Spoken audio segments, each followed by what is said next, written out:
I was standing on my porch one icy morning sipping my coffee when I saw something so ridiculous it would have made past me scream.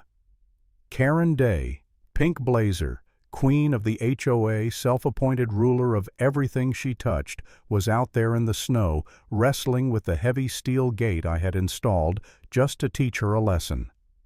Watching her yank that frozen lock like she was trying to choke a snake. Honestly, I could have framed the moment, because 6 months earlier this same woman had carved an illegal driveway straight across my pasture and tried to force me to accept it.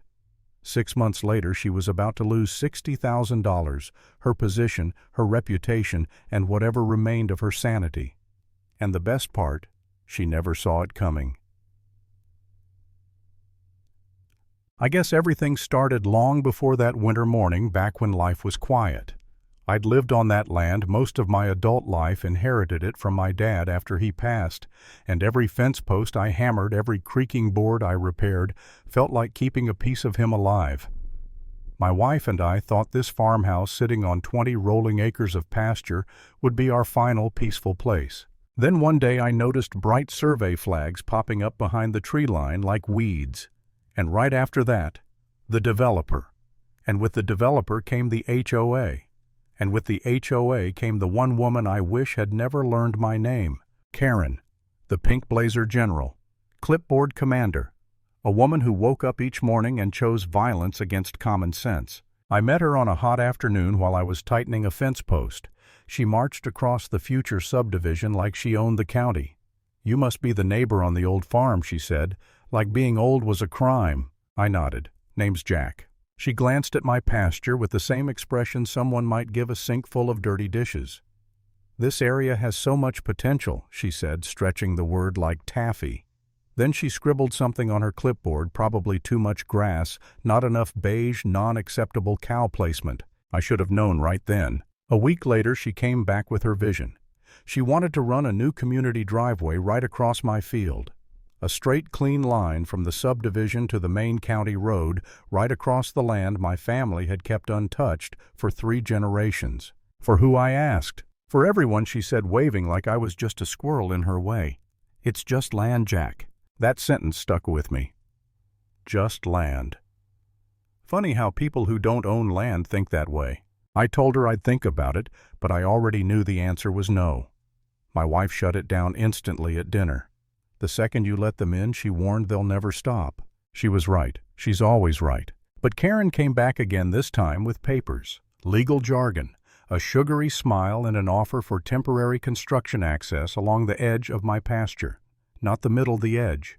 12 months, $200 a month. Restore everything afterward. And like an idiot, tired of arguing, tired of being the grumpy neighbor, tired of assuming maybe I was the unreasonable one. I agreed. Worst mistake of my life, because the very first week I looked out my window and saw 3 enormous construction trucks barreling straight through the middle of my field like they were reenacting a monster truck show. They ignored the marked path, dug trenches in the ground, and left deep scars across the pasture I'd taken care of for years. I confronted the foreman, who shrugged and blamed mix-ups. Karen apologized with the fakest smile known to mankind. But something in me changed that day. I started documenting everything. Photos, videos, tire tracks, timestamps. I knew we hadn't hit the peak of her arrogance yet. And boy, was I right. 9 months in the subdivision looked finished. Families were moving in, kids running around, dogs barking, and still HOA residents were using my pasture like it was their personal shortcut. So I walked over to the new neighborhood to politely remind them the agreement was ending soon. That's when I saw them. Metal signs. Community access road. Installed on my land. Permanent looking. HOA styled. Paid with their money. Planted like they owned the place. I just stood there. Mouth slightly open. Questions swirling. How long had these signs been there? Who approved them? A subcontractor told me Karen said the community voted to make it the main entrance. I should have brought popcorn for what came next. I found Karen inspecting ornamental shrubs like she was the royal gardener of some suburban kingdom. When I confronted her, she told me without blinking that the HOA had established a right-of-way easement because they'd used the path for almost a year. A prescriptive easement, I asked. Where'd you learn that Google? Yes, she said proudly. I nearly passed out from laughter. Karen, you can't establish a prescriptive easement when you're using land with a signed, written, permissive agreement. She folded her arms and smirked. If you want to fight it, talk to our lawyer. The HOA has a bigger budget than one farmer.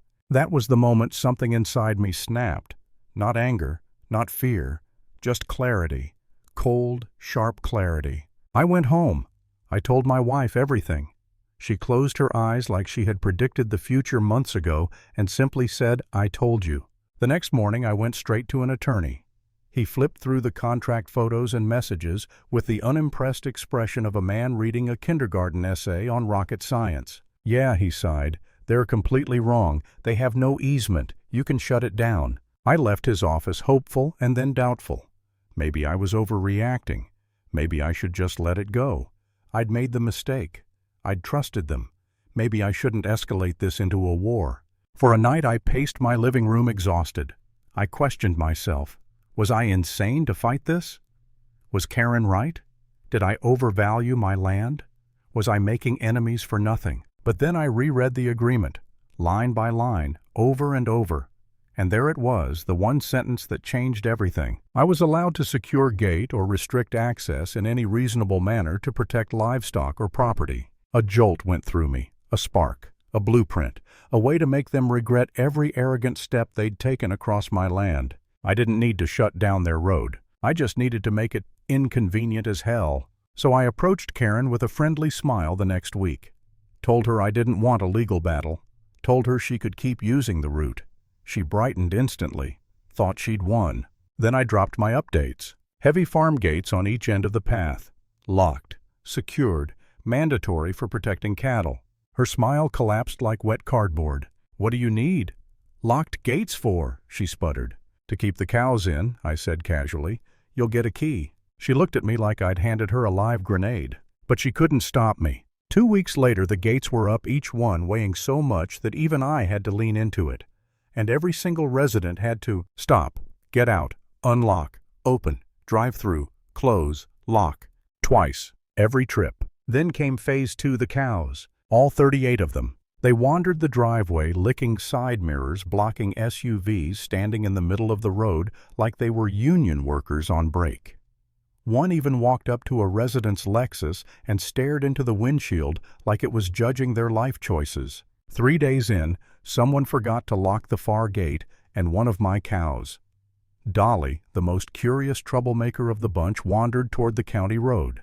I caught her, thank God, but I immediately sent the HOA a formal legal notice. Karen nearly exploded. She stormed across my field, furious pink blazer flapping in the wind like a flamingo in distress. She screamed that I was harassing them with cows. "Karen," I said calmly, "they're cows. They can't harass anyone." Winter arrived soon after, and that's when the chaos turned cinematic. Residents slipping on ice while wrestling frozen locks. SUVs fishtailing in muddy ruts. Children screaming in back seats while parents begged gate latches to open. I watched from my porch almost every morning, coffee in hand, smile slowly growing. One night, 2 desperate residents came to my door begging, literally begging, for me to remove the gates. I sympathized, I really did, but I told them truthfully, if the HOA doesn't like it, they can fix their own damn road. The next week, an emergency HOA meeting erupted into full civil war. People yelling about costs, frozen cow blockage, Amazon refusing delivery, damaged car suspension injuries from slipping at the gate. Then someone shouted the magic words, "Why don't we just buy the land from Jack?" Silence. Then shouting again, agreement, support. And Karen, oh Karen! Her face twisted like she had swallowed a lemon dipped in battery acid. The next morning she stomped across my field, pounded on my door, and hissed, "How much?" I handed her a folder with the appraisal. 40,000.